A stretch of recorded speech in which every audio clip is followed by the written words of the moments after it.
Hello everyone, master जी में आपको बहुत बहुत स्वागत है। यह क्लास 8th का science reproduction in animals chapter 9 है। दोस्तों, इस चैप्टर को हमने 3 पार्ट में कवर किया है। अब इस चैप्टर को ख़त्म करने के बाद आज का जो ये सेशन है यानी जो वीडियो है वह क्वेश्चन आंसर का है। तो बिना देर किए चलिए एक क्वेश्चन को, एक्सरसाइज को देखते हैं कि क्या क्या दिया हुआ है। इससे पहले कि अगर आपने हमारे चैनल को सब्सक्राइब नहीं किया है तो प्लीज़ इसे सबसे पहले सब्सक्राइब करें, लाइक करें, कमेंट करें और अपने दोस्तों के साथ शेयर करना बिल्कुल भी ना भूलें। तो चलिए एक एक करके हम यहाँ से शुरू करते हैं। Question number 1, explain the importance of reproduction in organism. यानी जो जीवों में रिप्रोडक्शन होता है उसका इम्पोर्टेंस क्या है, इसके बारे में देखते हैं। तो अगर इस चैप्टर का पीडीएफ अगर आपको चाहिए तो मैं इसमें डिस्क्रिप्शन बॉक्स में डाल दिया हूं, आप चाहें तो वहां से जाके डाउनलोड करके देख सकते हैं। और इसके साथ ही इस चैप्टर का नोट्स भी डाला हुआ है, तो उसे भी आप जाके प्लीज़ डाउनलोड करके देख सकते हैं। तो ये क्वेश्चन का मतलब क्या है कि जो इन जीवों में यानी ऑर्गेनिज्म में रिप्रोडक्शन जो होता है उसका इम्पोर्टेंस क्या है। तो इसका आंसर कुछ इस तरह से हो जाना चाहिए, reproduction is a vital phenomena on this planet Earth. कहने का मतलब कि इस धरती पे ये जो रिप्रोडक्शन करने की जो घटना है वह बहुत ही ज़रूरी होता है। क्यों होता है? ताकि जो हमारा स्पीसीज है यानी जो प्रजातियां हैं वो एक जनरेशन से दूसरे जनरेशन तक पास ऑन कर सके। Okay. Question number 2, describe the process of fertilisation in human beings. यानी इंसानों में जो फर्टिलाइजेशन करने का प्रक्रिया होता है, प्रोसेस होता है, उसके बारे में आपको डिटेल्स में लिखना है या डिस्क्राइब करना है। तो इसको भी हम कुछ इस तरह से देख सकते हैं, in the process of fertilisation. यानी फर्टिलाइजेशन के प्रोसेस में यानी प्रक्रिया में होता क्या है कि मेल से स्पर्म और फीमेल से एग यानी ओवा, ये दोनों जब आपस में कांटेक्ट करते हैं तो फर्टिलाइजेशन होता है। अब यानी जो ये जाइगोट होता है, ये मेल का और फीमेल का, ये दोनों ही आपस में जब कांटेक्ट में आते हैं तो फर्टिलाइजेशन होता है। और ये होता कैसे है इंसानों में? तो इंटरनल फर्टिलाइजेशन होता है। हमने जो वीडियो में हमने चैप्टर जो पढ़ा था उसमें हमने 2 तरह से फर्टिलाइजेशन पढ़ा था। एक तो पढ़ा था एक्सटर्नल फर्टिलाइजेशन, और जो कि इंसानों में जो होता है वह इंटरनल फर्टिलाइजेशन। ऐसा नहीं है कि सिर्फ इंसानों में ही इंटरनल फर्टिलाइजेशन होता है, कुछ जानवर भी हैं जिसमें इंटरनल फर्टिलाइजेशन होता है, जैसे काऊ, गोट, डॉग, इस तरह से। क्वेश्चन नंबर 3 में देखिए क्या करना है, choose the most appropriate answer. यानी जो क्वेश्चन दिया हुआ है उसमें कुछ ऑप्शन दिए हुए हैं, उसमें से जो आपको सही लगता है उसे चूज करना है। तो फर्स्ट क्वेश्चन है, इंटरनल फर्टिलाइजेशन अकर्स। तो ये किस में होता है? तो इसका आंसर हो जाएगा A number, in female body, जैसा कि अभी हमने देखा। B number, a tadpole develops into an adult from by the process. यानी जो फ्रॉग होता है वो एडल्ट किससे होता है, यानी जो उसका यंग वंश था उसे हम क्या कहेंगे? तो यानी जो वो प्रोसेस होता है उस प्रोसेस का नाम लिखना है। ऐसा नहीं है कि यंग वंश का नाम लिख देना है, ऐसा नहीं है कि टेडपोल अगर इसमें ऑप्शन में रहता तो उसे ही टिक कर देते। तो ये जो प्रोसेस होता है वह सेकंड नंबर हो जाएगा, मेटामॉर्फोसिस। ओके। चलिए क्वेश्चन नंबर सी को देखते हैं, the number of nuclei present in a zygote. यानी जो एग में यानी जो जाइगोट होता है, जब फर्टिलाइजेशन हो जाता है तो उसे हम जाइगोट कहते हैं। तो इनकी जो संख्या होती है न्यूक्लियाई की वह कितने होती है? तो इसका भी आंसर जो होगा वो सेकंड नंबर ही होगा, यानी सिर्फ एक ही होता है। ठीक है, यानी ऑप्शन नंबर 2 हो जाएगा। क्वेश्चन नंबर 4 में देख लेते हैं क्या कह रहा है, indicate whether the following statements are true और फॉल्स, यानी जहाँ पे जो स्टेटमेंट ट्रू है उसको टी का साइन लगाना है और जो फॉल्स है वहाँ एफ या क्रॉस का निशान लगा सकते हैं। Oviparous animals give birth to young ones. देखिए हमने जो एनिमल्स का बात किया था, एक तो किया था ओविपेरस एनिमल्स देखा था और दूसरा देखा था विविपेरस।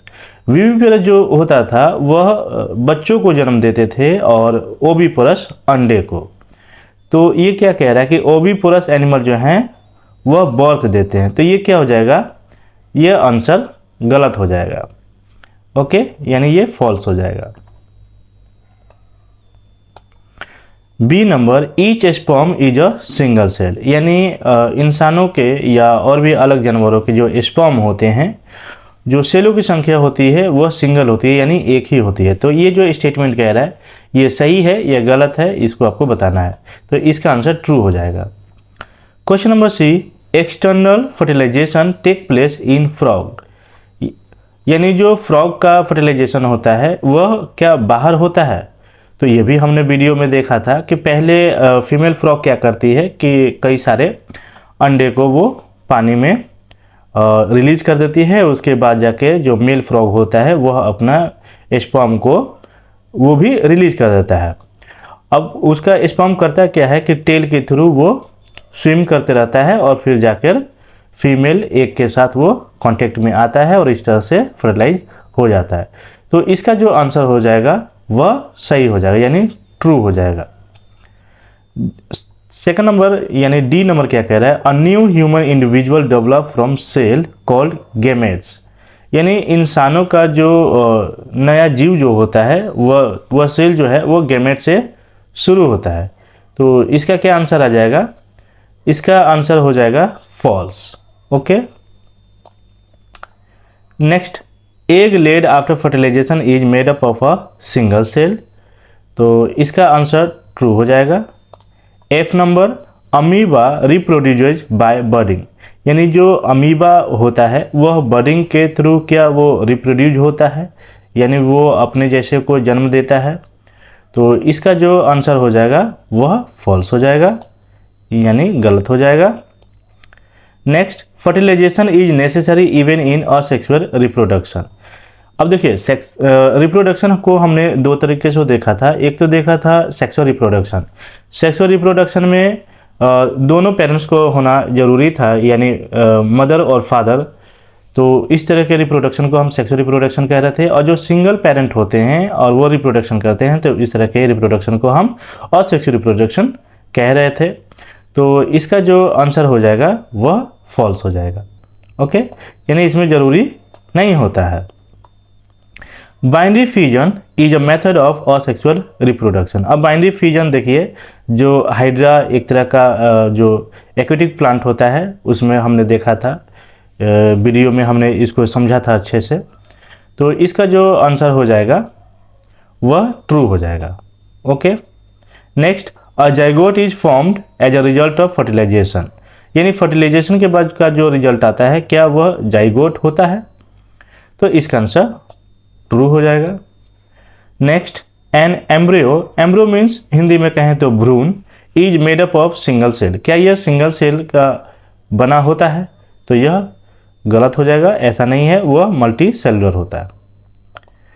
नेक्स्ट देखते हैं, नेक्स्ट क्या दिया हुआ है, give two difference between zygote और फीटस, यानी फीटस में आपको और जाइगोट में कोई दो आंसर बताना है आपको।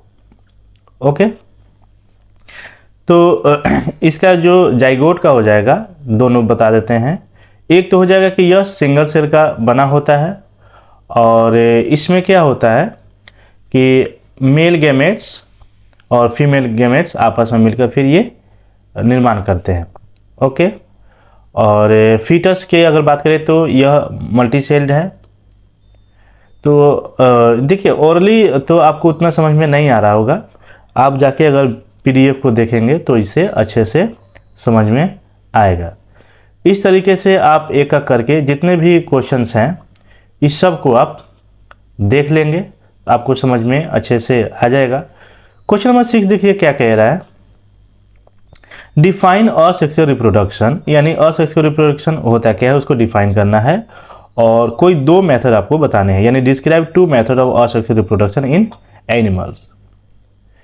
तो ये भी कुछ थोड़ा सा ये लंबा आंसर हो जाएगा, इसको भी आप PDF से जाकर देख लेंगे, आपको समझ में अच्छे से। ऐसा नहीं है कि कोई याद होने वाला क्वेश्चन नहीं है, ये बहुत ही इजी तरीके से आपको याद हो जाएगा अगर आपने वीडियो को देख रखा होगा, तो बहुत अच्छे से समझा के उसमें रखा गया है। Question number 7, in which female reproductive organ does the embryo get embedded. Okay, तो इसका जो आंसर हो जाना चाहिए वह यूटेरस होना चाहिए, यानी जो एम्ब्रियो होता है फीमेल में, जो फीमेल में डेवलप करके एम्ब्रियो बना, वो कहाँ पे जाके लोकेटेड हो जाता है, यानी कहाँ पे जाके वो चिपक जाता है, सेटल्ड हो जाता है। तो इसका आंसर हो जाना चाहिए यूटेरस। ओके, क्वेश्चन नंबर 8 देखिए क्या कह रहा है कि what is Metamorphosis, give example, यानी मेटामॉर्फोसिस होता क्या है। तो इसका आंसर कुछ इस तरह से हो जाना चाहिए, the transformation of larva into an adult involving sudden and abrupt changes in the body of an animal during the life cycle of an invertebra or amphibian is called metamorphosis। अब जैसे amphibian के नाम से अगर आप याद आ रहा होगा तो मेंढक का आपको याद आ रहा होगा कि मेंढक जो होता है वो कैसा होता है, वो एम्फीबियन होता है। एम्फीबियन कहने का मतलब कि जो टेरेस्ट्रियल भी हो और एक्वेटिक भी हो, यानी जो लैंड पे भी रहता हो और पानी में भी रहता हो, उसे कहते हैं। तो इनका जो स्टार्टिंग पॉइंट होता है जन्म के समय, वह क्या होता है कि उसे हम क्या कह रहे थे, जो टैडपोल होता है, यानी अर्ली टैडपोल, वह जो होता है वहाँ से लेकर जब वो फ्रॉग तक बनने का जो एक प्रक्रिया होता है उसे ही हम मेटामॉर्फोसिस कहते हैं। ओके, अब फर्टिलाइजेशन भी हमने देखा था, question number 9, differentiate between internal fertilisation and external fertilisation. तो इंटरनल फर्टिलाइजेशन में पहले ही हमने देखा था कि इसमें क्या होना चाहिए कि मेल और फीमेल दोनों का एक तो होना ज़रूरी है, और मेल का स्पर्म और फीमेल का एग यानी जो ओवा था वो दोनों जब आपस में कांटेक्ट में आते हैं तो इस तरीके का जो फर्टिलाइजेशन होता है वो इंटरनल फर्टिलाइजेशन होता है। वहीं अभी हमने मेंढक का भी एग्जांपल देखा कि पहले फीमेल जो मेंढक होती है वह पानी में अपने एग को रिलीज करने के बाद जब फिर मेल फ्रॉग जाता है उसके ऊपर अपना स्पर्म रिलीज कर देता है, और जब वो फिर आपस में कांटेक्ट में आते हैं तो फर्टिलाइज होता है। तो इस तरह के प्रोसेस को हम एक्सटर्नल फर्टिलाइजेशन कहते हैं। अब देखिए क्वेश्चन नंबर 10 क्या कह रहा है, complete the crossword puzzle using the hint given below, यानी जो आपको यहाँ हिंट दिया हुआ है, ये जो भी दिए हुए हैं इसको पढ़ के आपको नीचे आंसर करना है। यानी ये जो बॉक्स बने हुए हैं इसमें क्या आंसर होना चाहिए, यानी F से स्टार्ट है, सेकंड लास्ट में O। अब यानी अगर आप चैप्टर पढ़ा होगा तो आप तो ईजी तरीके से कर पाएंगे। फिर भी चलिए, पहला का जो आंसर हो जाएगा वह फर्टिलाइजेशन होगा, सेकंड का हो जाएगा टेस्टिज। देखिए टेस्टिज जो मतलब जो मेल का होता है, सिंगल रहेगा तो उसे हम टेस्टिज कह रहे थे, और एक से ज़्यादा होगा तो टेस्टेज कह रहे थे। थर्ड नंबर का क्या हो जाएगा, इसका हो जाएगा जाइगोट। ओके, क्या हो जाएगा इसका, और इस तरीके का आप पूरे जाके PDF से देख लेंगे। ये देखिए फोर्थ नंबर का क्या हो जाएगा, ओवी पेरस हो जाएगा, और 6 नंबर जो हो जाएगा यह इंटरनल होगा, यहाँ पे बर्ड्स हो जाएगा। ये 8 नंबर में ओवरी, और 5th नंबर में बाइनरी फ्यूजन हो रहा था। ठीक है, इस तरीके से आप कर सकते हैं। इसके अलावा फिर भी अगर आपको कन्फ्यूजन रहता है तो आप मुझे कमेंट कीजिए कि क्या ज़रूरत है आपको, नहीं है, समझ में आ रहा है, नहीं आ रहा है, अपना फीडबैक ज़रूर दिया कीजिए। अगर आपको लगता है कि मुझे अपने वीडियो में कुछ सुधार करने की आवश्यकता है तो प्लीज़ आप मुझे फीडबैक ज़रूर दें, ताकि समय रहते हुए मैं अपने आप को और भी अच्छे से पेश कर पाऊँ। तब तक आज्ञा दीजिए मुझे, नमस्कार।